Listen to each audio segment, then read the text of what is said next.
தமிழக அரசு அலுவலர்கள் மற்றும் ஆசிரியர்களுக்கு 55% உள்ள அகவிலைப்படியை 58% உயர்த்தி வழங்கப்படும் என்று முதலமைச்சர் ஸ்டாலின் அறிவித்துள்ளார்.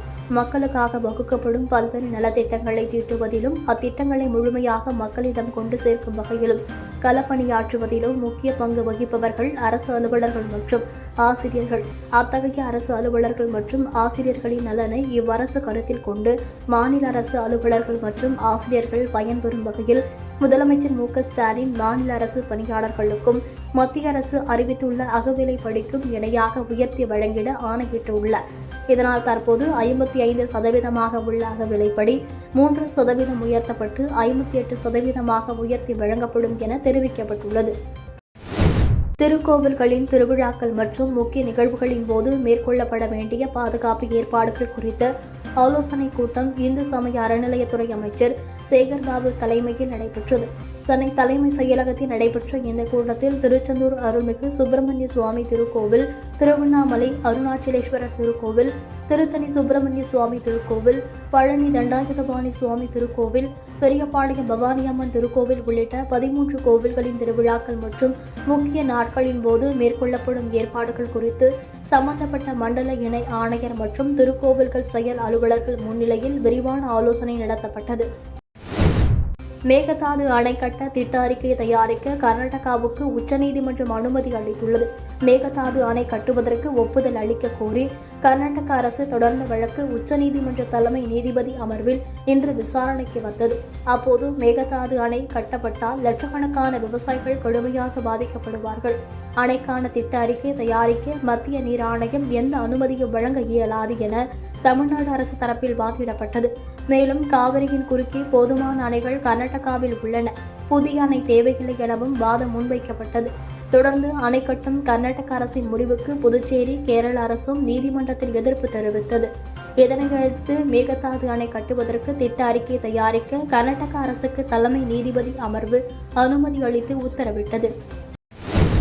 தமிழகத்தின் மக்கள் உணர்வுகளை மதித்து மத்திய அரசு தலையீடு செய்ய வேண்டும் என தமிழக காங்கிரஸ் தலைவர் செல்வ பெருந்தகை தெரிவித்துள்ளார். அவர் வெளியிட்டுள்ள அறிக்கையில் மேகதாதுவில் அணை கட்டுவதற்கான விரிவான திட்ட அறிக்கையை கர்நாடக மாநில அரசு சமர்ப்பிக்க உச்சநீதிமன்றம் அனுமதி வழங்கியிருப்பது தமிழ்நாட்டின் நீர்வள உரிமைகளுக்கு பெரும் அதிர்ச்சி அளிக்கிறது என குறிப்பிட்டுள்ளார். காவிரி நீர் ஒழுங்குமுறை ஆணையம், காவிரி நீர் பகிர்வு குறித்த நிலைமைகள், தமிழக விவசாயிகளின் ஆயுள் வாழ்வாதாரம் ஆகியவற்றை முழுமையாக புறக்கணிக்கும் வகையில் இந்த அனுமதி அமைந்துள்ளது. தமிழகத்தின் நீர்பிடிப்பு பகுதிகள், சுற்றுச்சூழல் சமநிலை, தமிழகத்தின் சட்டப்பூர்வமான பங்கு ஆகிய அனைத்தும் ஆபத்துக்கு உள்ளாகும் நிலையில் மேகதாது அணை திட்டம் எந்த வகையிலும் அடுத்த கட்டத்திற்கு எடுத்து செல்லக்கூடாது என்பதை தமிழ்நாடு காங்கிரஸ் கமிட்டி தெளிவாக வலியுறுத்துகிறது என குறிப்பிட்டுள்ளது. அதிமுக பொதுச் செயலாளர் எடப்பாடி பழனிசாமி வெளியிட்டுள்ள எக்ஸ் பதிவில் தமிழ்நாட்டின் ஜீவநதி காவிரி நதிநீரை நம்பித்தான் டெல்டா மாவட்ட விவசாயிகள் வாழ்வாதாரம் இருக்கிறது. மேலும் 20 மாவட்ட மக்களின் குடிநீர் ஆதாரமாகவும் இருக்கிறது. கர்நாடக அரசு மேகதாதுவில் அணை கட்ட விரிவான திட்ட அறிக்கை தயாரிக்க இன்றைய தினம் உச்சநீதிமன்றம் அனுமதி அளித்துள்ளது. மிகுந்த அதிர்ச்சியையும் வேதனையும் அளிக்கிறது என பதிவிட்டுள்ளார். தமிழகத்தை பாலைவனமாக்கும் கர்நாடக அரசின் முயற்சிக்கு எதிர்ப்பு தெரிவித்து உச்சநீதிமன்றத்தில் கடுமையான வாதங்களை வைக்காமல் இத்தீர்ப்புக்கு வழிவகுத்த திமுக அரசின் முதலமைச்சர் மு.க.ஸ்டாலினுக்கு கடும் கண்டனத்தை தெரிவித்துக் கொள்வதாகவும் தெரிவித்துள்ளார்.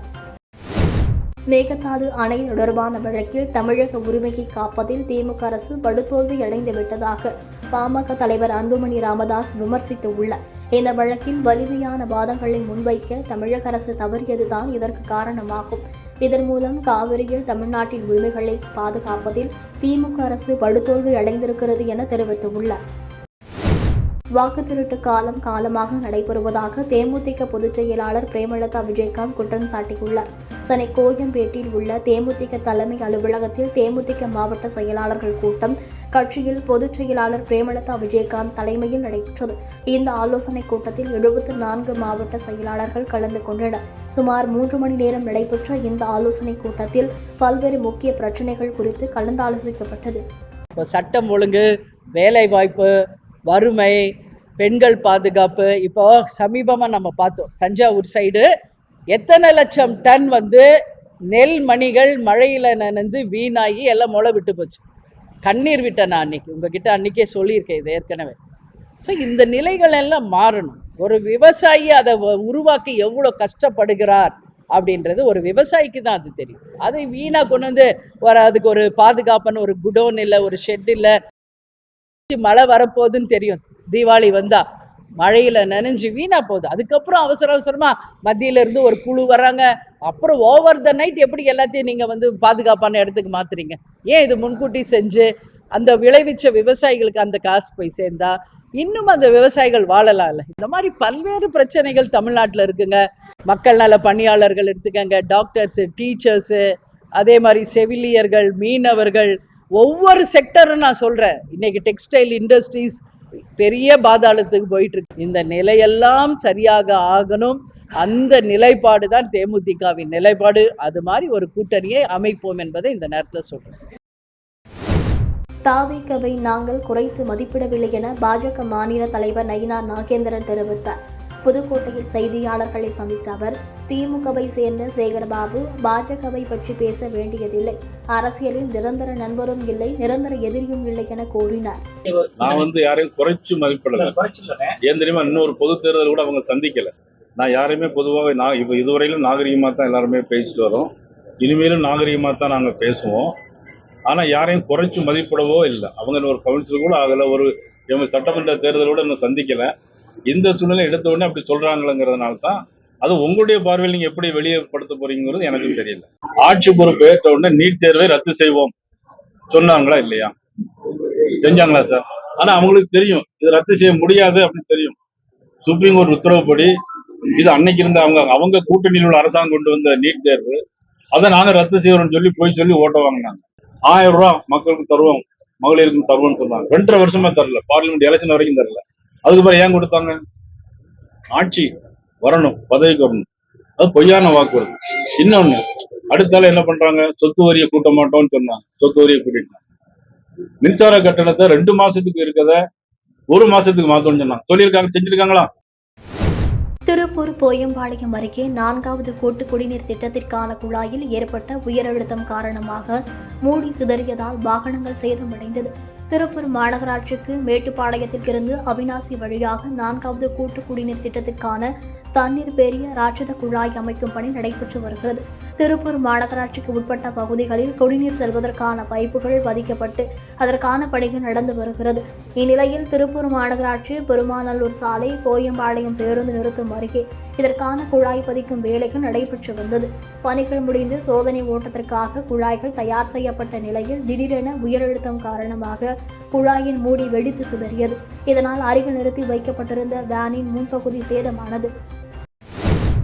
புதுக்கோட்டை அருகே சிறிய ரக பயிற்சி விமானம் தொழில்நுட்ப கோளாறு காரணமாகவும் இறக்கை உடைந்ததன் காரணமாகவும் எரிபொருள் லீக் ஆனதன் காரணமாக திருச்சி புதுக்கோட்டை தேசிய நெடுஞ்சாலையில் சிறிய ரக விமானத்தை பைலட் பாதுகாப்பாக தரையிறக்கினார். இறக்கை எவ்வாறு உடைந்தது, பெட்ரோல் எதனால் லீக் ஆனது, மலை மேல் எதுவும் மோதியதா என்பது குறித்து திருச்சி விமான நிலைய அதிகாரிகள் மற்றும் சிஐஎஃப் காவல்துறையினர் விசாரணை மேற்கொண்டு வருகின்றனர். விமான விபத்து தொடர்பாக நேரில் பார்வையிட்டு ஆய்வு செய்த தமிழக கனிமவளத்துறை அமைச்சர் ரகுபதி பின்னர் செய்தியாளர்களை சந்தித்தார். அப்போது விபத்திற்குள்ளான சிறிய ரக பயிற்சி விமானத்தில் 2 விமானிகள் வந்துள்ளனர்.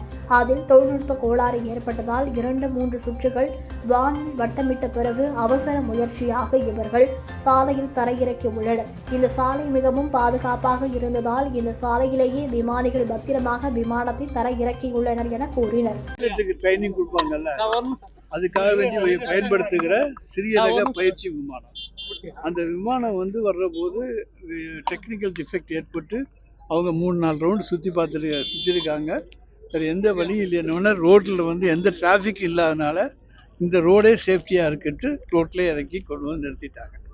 அவ்வளோதான், யாருக்கும் பாதிப்பும் கிடையாது. அதே போல் எந்த கார் எதில் மேலேயும் மோதவும் இல்லை. எல்லாமே நல்லபடியாக போகும். பர்மிஷன் கிடையாதுங்க. ஆனால் ஆபத்தில் அவங்க என்ன பண்ண முடியும்? அவங்க உயிரை காப்பாற்றுக்கு எய்த்தாப்புல வண்டி வரலைன்னா 1 கிலோமீட்டர் தூரத்துக்கு வண்டி வரலைங்கிறதுனால அவங்க இறக்கியிருக்காங்க. அதுதான் எங்களுக்கு கேள்விப்பட்டது. அதுக்கப்புறம் இதுக்கு உண்டானது என்ன, அதுங்கெல்லாம் நமக்கு அதை பற்றி ஒன்றும் தெரியாது. அவங்க வேணும்னா இறக்குறாங்க, அவங்கள உயிரை காப்பாற்ற தானே அவங்க இறக்குறாங்க. நிச்சயமாக அவங்க ஸ்டெப் எடுத்துருவாங்க. ஏன்னா எடுத்துக்கொண்டு போய் ரிப்பேர் பார்த்து திருப்பி அதை உபயோகப்படுத்தலாம். சென்னை தலைமை செயலகத்தில் பல்வேறு திட்ட பணிகளுக்கு முதலமைச்சர் ஸ்டாலின் அடிக்கல் நாட்டியும் முடிவுற்ற பணிகளை தொடங்கி வைத்தும் பணி நியமன ஆணைகளையும் வழங்கினார். அதன்படி மருத்துவம் மற்றும் மக்கள் நல்வாழ்வுத்துறையின் புற்றுநோய் தடுப்பு மற்றும் பராமரிப்பு திட்டத்தின் கீழ் மகளிர் நல்வாழ்விற்காக 40 கோடி ரூபாய் செலவில் 38 நடமாடும் மருத்துவ ஊர்திகள் அனுமதிக்கப்பட்டுள்ளன. முதலமைச்சர் அலுவலக நுழைவாயின் அருகில் டிஜிட்டல் மேமோகிராபி, இசிஜி கருவி, செமி ஆட்டோ அனலைசர் உட்பட பல வசதிகளுடன் 1.10 கோடி ரூபாய் செலவில் வடிவமைக்கப்பட்டுள்ள நடமாடும் மருத்துவ ஊர்தியை முதலமைச்சர் பார்வையிட்டார். மருத்துவம் மற்றும் மக்கள் நல்வாழ்வுத்துறையில் தமிழ்நாடு அரசு பணியாளர் தேர்வாணையத்தின் மூலமாக 196 உதவியாளர் மற்றும் 18 வட்டார சுகாதார புள்ளியியலாளர் பணியிடத்திற்கும், மருத்துவ பணியாளர் தேர்வு வாரியம் மூலமாக 19 திறன்மிகு உதவியாளர் 2 பணியிடங்களுக்கும் தேர்வு செய்யப்பட்டவர்களுக்கு பணி நியமன ஆணைகளை வழங்கினார்.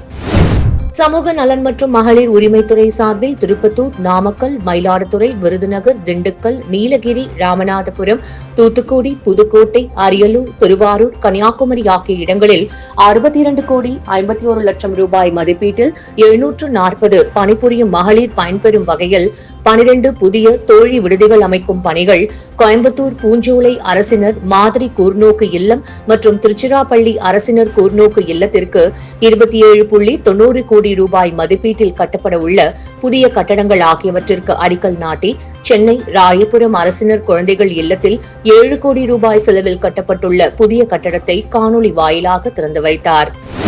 கைத்தறி, கைத்திறன், துணிநூல் மற்றும் கதர்துறை சார்பில் காஞ்சிபுரம் வள்ளல் பச்சையப்பன் சாலையில் அமைந்துள்ள காஞ்சிபுரம் அறிஞர் அண்ணா பட்டு கைத்தறி நெசவாளர் கூட்டுறவு சங்கத்தின் அண்ணா பட்டு விற்பனை வளாகத்தை 3 கோடி ரூபாய் செலவில் புனரமைக்கப்பட்டதை காணொலி காட்சி வாயிலாக முதலமைச்சர் ஸ்டாலின் திறந்து வைத்தார்.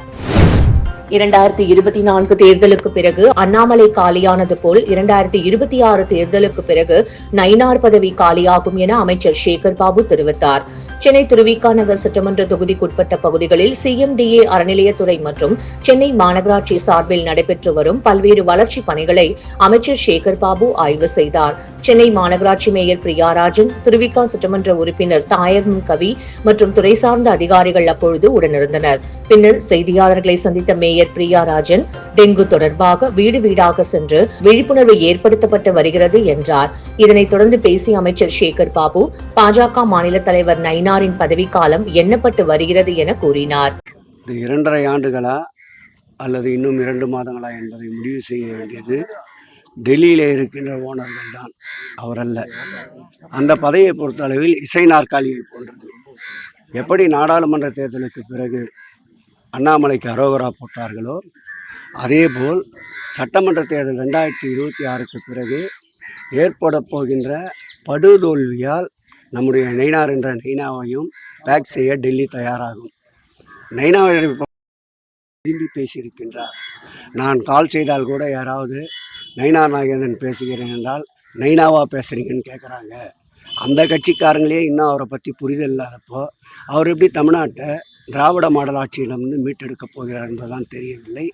ஆகவே நிச்சயமாக அவர் நாற்காலி 2026 சட்டமன்ற தேர்தலுக்கு பிறகு உறுதியாக காலியாகும் என்பதில் ஐயப்பாடு இல்லை. திராவிட முன்னேற்றக் கழகம் பெறுகின்ற வெற்றியால் செய்தி வந்துச்சு. கன்னியாகுமரி மாவட்டம் நாகர்கோவிலில் திமுக சார்பில் நடத்தப்பட்ட எஸ்ஆர்ஐயை கண்டித்து நடந்த ஆர்ப்பாட்டத்தை காங்கிரஸ் கட்சி சார்பில் புறக்கணித்ததாக தமிழக சட்டமன்ற காங்கிரஸ் கட்சி தலைவர் ராஜேஷ்குமார் தெரிவித்தார். குமரி மாவட்ட காங்கிரஸ் நிர்வாகிகள் ஆலோசனைக் கூட்டம் விஜய் வசந்த் எம்பி அலுவலகத்தில் நேற்று மாலை நடந்தது. கூட்டத்திற்கு மாவட்ட தலைவர்கள் நவீன்குமார், KT உதயம், டாக்டர் பினுலால் சிங் ஆகியோர் தலைமை வகித்தனர்.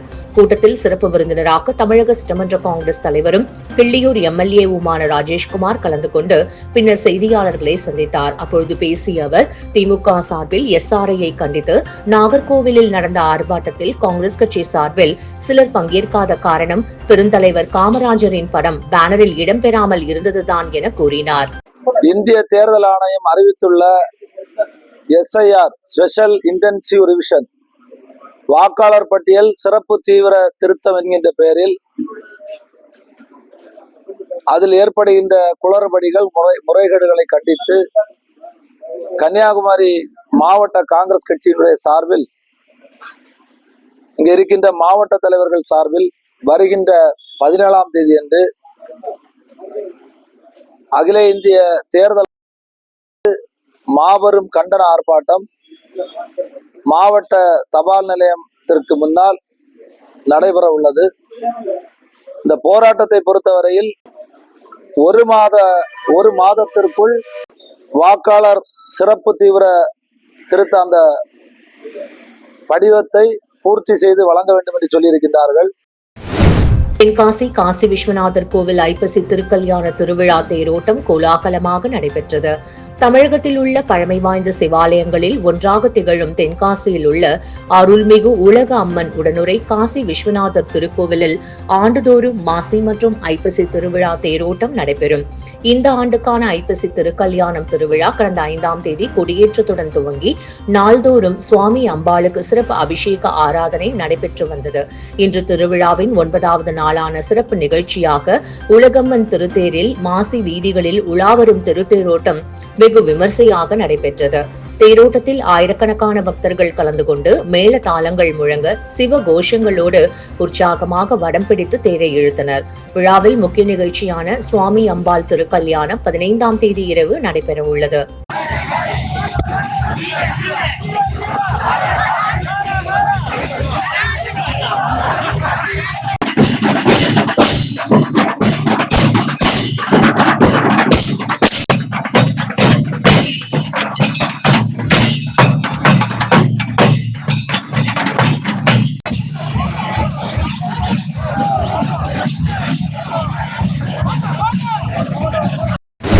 கரூர் மாவட்டம் வெண்ணெய்மலை அருள்மிகு ஸ்ரீ பாலசுப்பிரமணிய சுவாமி திருக்கோவிலுக்கு சொந்தமான இடங்களில் உள்ள ஆக்கிரமிப்புகளை அகற்றும் பணியானது தொடர்ந்து நடைபெற்று வருகிறது. இந்நிலையில் திருத்தொண்டர் சபை தலைவர் ராதாகிருஷ்ணன் அரசு அதிகாரிகளிடம் கோவில் நிலங்களை ஆக்கிரமித்து வீடுகள் கட்டியும் வீடு வாடகைக்கு விட்ட நபர்கள் குறித்தும் நேரில் பார்வையிட்டு ஆய்வுகள் மேற்கொண்டார். வெண்ணெய்மலையை சுற்றியுள்ள காதப்பாறை மற்றும் கரூர் சேலம் தேசிய நெடுஞ்சாலை அருகில் வணிக நிறுவனங்கள், ஜவுளி ஏற்றுமதி நிறுவனங்கள் உள்ளிட்ட பகுதிகளில் ஆய்வு செய்தார். பவானியில் உலக கருணை தினத்தை முன்னிட்டு 100க்கும் மேற்பட்ட மாணவ மாணவியர் சைக்கிள் விழிப்புணர்வு பேரணியில் ஈடுபட்டனர். ஈரோடு மாவட்டம் பவானியில் உலக கருணை தினத்தை முன்னிட்டு தனியார் கல்வி குழுமங்களின் நிறுவனர் ஜே.கே. நடராஜா அவர்களின் 100வது பிறந்தநாள் நினைவாக பவானி கூடுதுறை சங்கமேஸ்வரர் கோவில் முன்பாக நடைபெற்ற சைக்கிள் விழிப்புணர்வு பேரணியை தனியார் தாளாளர் செந்தாமரை, நிர்வாக இயக்குநர் ஓம் சரவணா, பவானி காவல்துறை துணை கண்காணிப்பாளர் ரத்னகுமார் ஆகியோர் கொடியசைத்து துவக்கி வைத்தனர். சுமார் 100க்கும் மேற்பட்ட மாணவ மாணவியர்கள் மற்றும் ஆசிரியர்கள் மரம் வளர்ப்போம் மழை பெறுவோம் என்ற முழக்கத்துடன் சைக்கிள் பேரணியில் பங்கேற்று குமாரபாளையம் நகரின் பல்வேறு பகுதிகளில் 100 மரக்கன்றுகளை நட்டனர். திருச்செங்கோடு நகராட்சி சட்டையம்புதூர் பகுதியில் டெங்கு காய்ச்சல் தடுப்பு தொடர்பாக ஆய்வு மேற்கொள்ளப்பட்டது. திருச்செங்கோடு நகராட்சி 17வது வார்டு சட்டயம் புதூர் முனியப்பன் கோவில் பகுதியில் டெங்கு காய்ச்சல் தடுப்பு மற்றும் விழிப்புணர்வு நிகழ்ச்சி நடைபெற்றது. திருச்செங்கோடு நகர்மன்ற தலைவர் நளினி சுரேஷ்பாபு தலைமையில் நடைபெற்ற நிகழ்ச்சியில் திருச்செங்கோடு நகராட்சி ஆணையாளர் வாசுதேவன், நகராட்சி துப்புரவு அலுவலர் சோழராஜ் ஆகியோர் கலந்து கொண்டு பொதுமக்களுக்கு டெங்கு காய்ச்சலை பரப்பும் கொசு உற்பத்தியாகிற விதம், நல்ல தண்ணீரில் அது எவ்வாறு உற்பத்தி ஆகிறது, ஒரு கொசு 400 முட்டை வரை இடுகிறது, இதனால் பொதுமக்கள் அனைவரும் விழிப்புணர்வாக இல்லாவிட்டால் நமது பகுதிக்கு மட்டுமல்ல நகருக்கும் நகரை சுற்றியுள்ள அனைத்து பகுதிகளுக்கும் டெங்கு கொசுகளை பரப்பும் பணியை செய்தவர்களாக்கி விடுவோம் என விளக்கினார். இதனைத் தொடர்ந்து டெங்கு குறித்த விழிப்புணர்வு உறுதிமொழி ஏற்றப்பட்டது. உறுதிமொழியை நகர்மன்ற தலைவர் நளினி சுரேஷ்பாபு வாசிக்க பொதுமக்கள் மற்றும் டிபிசி பணியாளர்கள் உறுதிமொழி ஏற்றுக்கொண்டனர். கோவையில் நடைபெற ராணுவ தளவாட உற்பத்தி துறை சார்ந்த தொழில் மாநாட்டில் ராணுவ பாதுகாப்புத்துறை உற்பத்தி சார்ந்த அனைத்து தகவல்களும் வழங்கப்பட உள்ளதாக தெரிவிக்கப்பட்டுள்ளது. கோவை கொடிசியா அரங்கில் இந்திய ராணுவ தளவாட உற்பத்தியில் உள்ள தொழில் வாய்ப்புகளை தொழில்துறையினர் பயன்படுத்திக் கொள்ளும் வகையில் இன்று மற்றும் நாளை ராணுவ தளவாட உற்பத்தி துறை தொடர்பான கான்க்ளேவ் நடைபெற உள்ளது. இந்நிலையில் இது தொடர்பான செய்தியாளர்கள் சந்திப்பு கொடிசியா அலுவலகத்தில் நடைபெற்றது. இதில் கொடிசியா தலைவர் கார்த்திகேயன், செயலாளர் யுவராஜ், கொடிசியா டிஃபென்ஸ் கண்டுபிடிப்பு ஆராய்ச்சி மைய இயக்குநர் பொன்ராம் மற்றும் வினோத்குமார் ஆகியோர் செய்தியாளர்களை சந்தித்தனர். அப்போது ராணுவ உற்பத்தி துறையில் தனியார் நிறுவனங்கள் தங்களின் பங்களிப்பு மற்றும் நேரடியாக துறை சார்ந்தவர்களை தொடர்பு கொண்டு வளர்ச்சி பெறுவதை நோக்கமாக கொண்டு இந்த மாநாடு நடைபெறுவதாக தெரிவித்தார். கோயம்புத்தூர் இண்டஸ்ட்ரிக்கு டிஃபென்ஸ் ஆல்ரெடி நிறைய பண்ணிட்டு இருக்கோம். அப்போ இது வரைக்கும் இப்போ இன்னும் ஃபர்தரா எப்படி ஸ்ட்ரென்தன் பண்ணலாம், இன்னும் நிறைய பிசினஸ் வால்யூம் இன்க்ரீஸ் பண்றதுக்கான ஒரு எஃபர்ட். இதுல மெயினாக வந்து டிஃபென்ஸில் வந்து குவாலிட்டி ரிக்குவயர்மெண்ட் ஸ்ட்ரிஞ்செண்டாக இருக்கிறதுனால டைரக்டரேட் ஆஃப் டிஃபென்ஸ் குவாலிட்டி அசூரன்ஸோட நாங்கள் டைப் பண்ணியிருக்கோம். இப்போ அவனுடைய டைரக்டரே வந்து இனாகரேட் பண்ண போகிறாங்க இந்த ஈவெண்ட்டை.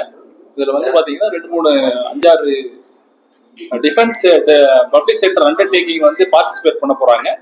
மெயினாக வந்து ஈவெண்ட் ஸ்பான்சர் அவங்க கோ ஸ்பான்சர் வந்து பார்த்தீங்கன்னா நமக்கு பிஎம்எல் ட்ரூப் கம்பர்ட்ஸ் லிமிட்டெடுங்க, அப்புறம் டிஃபென்ஸ் ப்ரொடக்ஷன், இவங்கெல்லாம் சேர்ந்து தான் பண்ண போகிறோம்.